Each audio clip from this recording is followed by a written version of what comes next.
These are the discipline and success habits you probably haven't heard yet. Let's get the obvious things out of the way. Eat healthy, exercise, take care of your body, wake up early, leave your phone in a different room, don't have screens before bed, all of the external stuff. But how do you actually do these things? So all of these micro habits will absolutely give you the right energy and support a positive mindset so that you can take action in your life. But if any of these things are hard, or you procrastinate, or you have any other kind of self-sabotage or resistance, then this video is especially important for you. I want to take you deeper into what will bring you success that might not be so obvious. I'm all about minimum effective dose. So I have some really easy and enjoyable ways to help you master self-control and maintain habits that will help you achieve your goals. Now, I'm going to explain some really powerful stuff here. And at the end of the video, I'm going to explain why if you use these things in the wrong context, it could actually cause you a lot of problems if used incorrectly. So make sure you watch till the end so that you understand fully when to use these things and when not to. So the very first important thing that you need to understand is your habits and your behaviors, your feelings and your thoughts all come from your subconscious self-identity. So there's this image that you have of who you are, what you're capable of, what's available to you, where you belong, and all of these details of your life. And they're all in your subconscious. So that's why you can say an affirmation and say, oh yeah, I'm a millionaire, I'm so rich, I'm so confident. But deep down, if it doesn't match your subconscious self-identity, those affirmations will be useless. So this is the absolute foundational thing you must understand, that if you want to make any changes in your life, if you want to make more money, if you want to make any changes, if you want new habits, you have to address them at the level of your self-identity. And this is why I use hypnotherapy and other tools to work with the subconscious mind, because that's where you make the best and easiest and quickest changes. Your subconscious self-identity is the number one place to look if you're trying to understand why you get in your own way and self-sabotage any efforts to make positive changes in your life or in your relationships. The self-identity is created from all the things that you've learned in your life, that you've experienced either firsthand or the stories that you've inherited from your family, from your culture, and from society at large.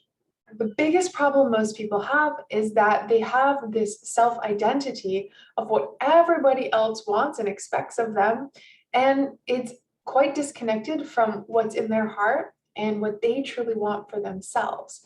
And so a lot of the process of creating fulfillment, not just success, but actual fulfillment, meaning goals that feel fulfilling and things that you actually really, really enjoy and feel satisfied about in your life, come from having a self-identity that matches who you really are and isn't as full of everyone else's opinions of who they think you should be. The second thing that is absolutely essential if you want to create success in your life, and especially discipline, is to understand that every single thought you think is a command. So you might think, oh, I'm tired, I'm so exhausted, and you think you're describing the past or even the present, but what you're actually doing is programming your mind with a command to be exhausted. You might actually be tired, but the more you repeat that, the more tired you become, okay? The story you tell becomes the life you live. That's why it's called the living narrative. If you want to get yourself to do something, if you say things like, oh, it's so hard, or I don't know how, it's not helping your case. You are commanding your mind. As soon as you say it's hard, your mind says, command, hard. Like, it doesn't even have to be something hard. But if you say it's hard, it's going to make it significantly harder. Your mind doesn't want to do hard things. Your mind wants to be efficient. It wants to keep you safe. It wants to take the easiest path somewhere. So your mind isn't programmed to do really, really hard things. You have to know how to command your mind in a powerful way to get it to work for you. So if you say something like, I have to get up, I should be doing this, it's hard to do this thing, All of those things are commands that will slow you down. Things that are really powerful, commands that are really powerful, is when you use these words. I want, I choose, I decide. Okay? Because what you're doing is you're declaring from your powerful center, first of all, what you want, what you are choosing, and what you have decided. So it starts as I want, then it goes into a choice, and then it's a decision made. Okay? So I want, I choose, I decide to get out of bed right now. I want, I choose, I decide to get my shoes on and go to the gym. I want, I choose, I decide. So you can say it like that, or you can just choose one of them. I choose to put my shoes on and go to the gym. Not, oh, I'm too tired. So first it all starts with the story you tell yourself. Before you take any action, you've got a story going on in your mind, whether you're aware of it or not. It's just this inner dialogue that's just constantly going, okay? So if you can be present and recognize what stories you're telling yourself and use a different story, then take action, your mind is going to be working with you. So you say, I choose to get up and go to the gym right now. I've decided to go to the gym right now. And you talk in this way where your conscious choice matters, and it's creating a command in your mind to take action. It's something that cannot be misinterpreted. I choose, I decide to go to the gym. Bam, that's super clear. Not like, I want to go to the gym, but like maybe I should go later. I'm kind of tired now.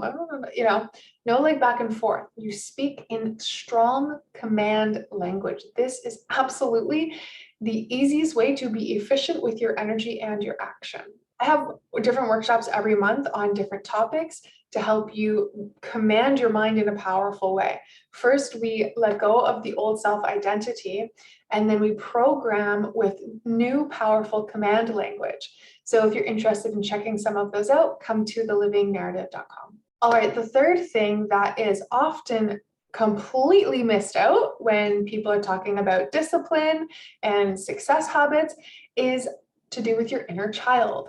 So your inner child is this part of you that it's emotional and it has very basic needs. What does a child need? Rest, nourishment, play, connection. It's just very, very basic. Not about achieving goals or doing any, structured habits. This is the part of you that is that tender, sweet heart inside of you. This part of you that's playful. And the more you nurture it, the more it fuels you, because the inner child is absolutely going to pump the brakes and cause you self-sabotage if their need isn't being met. If your needs are not being met, I should say, right? If you are not giving yourself rest, if you're not giving yourself play or connection, guess what? The inner child pumps the brakes and says,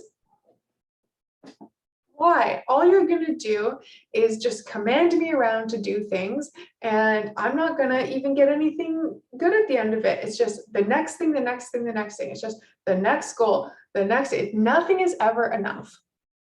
Okay? So one way to hack this is to start your day making sure you are checking in with your inner child's needs. I say inner child, but really it's about your emotional body. What do you need?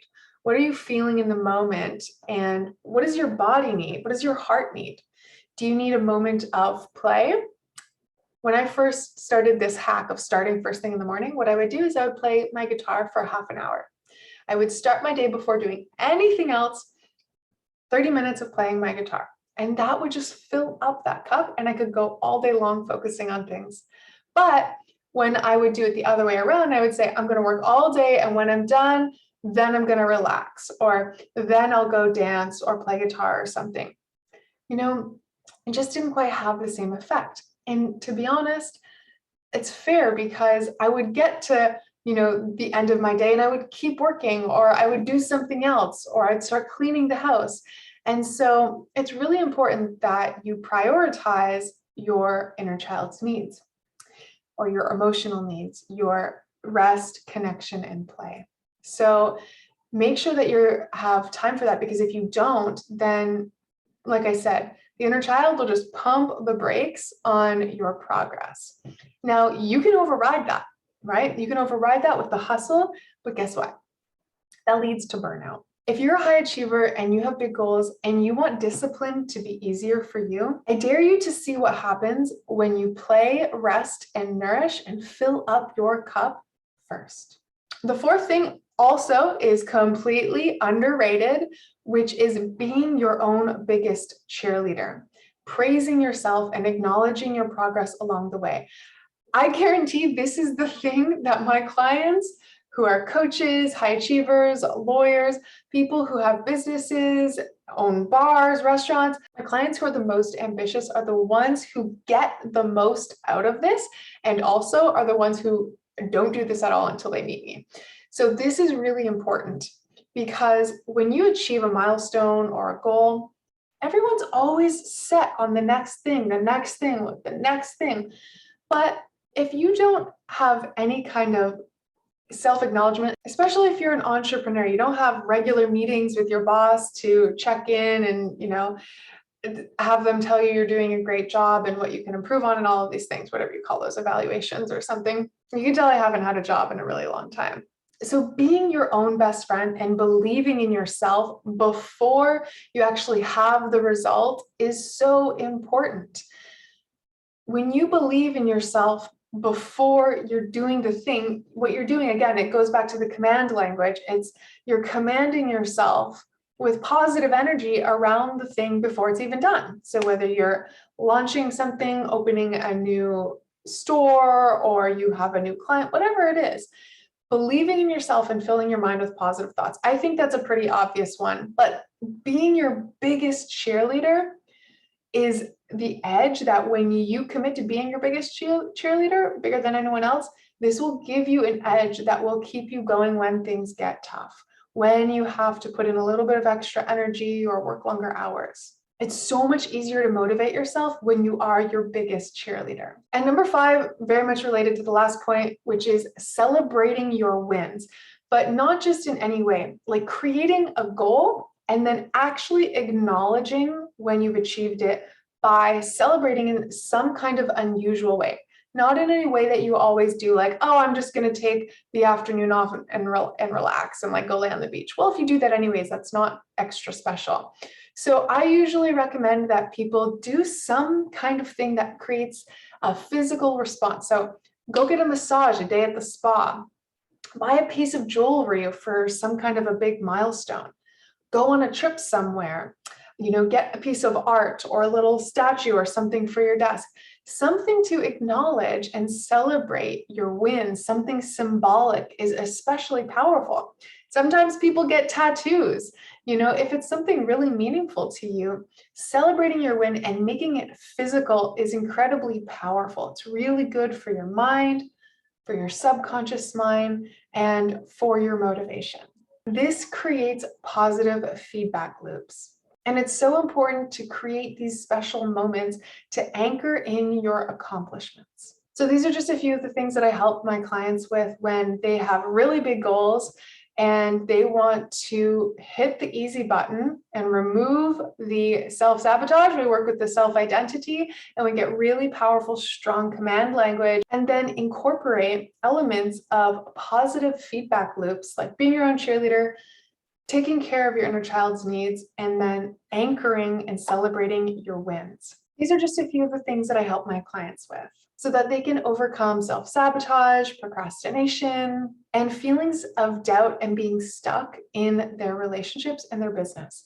So if you're interested in working together, come to thelivingnarrative.com. I also have different workshops to help you transform that unconscious self-identity and install powerful new command language while becoming your greatest cheerleader. So there you have it. These are the top 5 tips that are actually incredibly effective, that every person will do one way or another when they want to accomplish really big goals.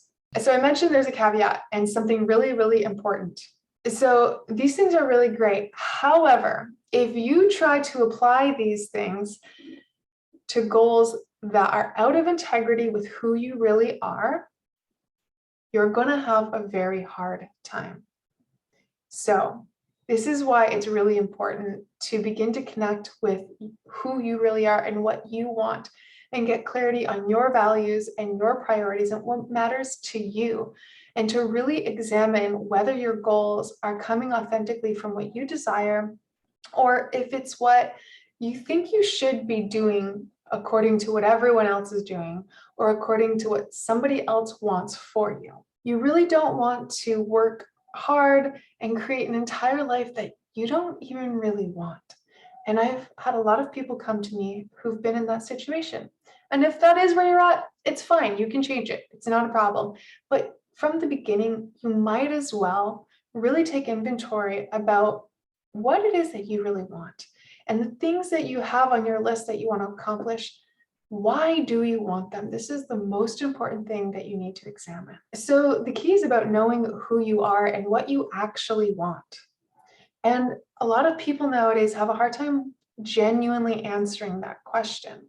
Or the only answers to those questions is to make more money and to look and seem like you're really successful to other people. So I don't recommend applying these steps until you have a deeper connection with yourself, who you are and what you want and what really matters to you.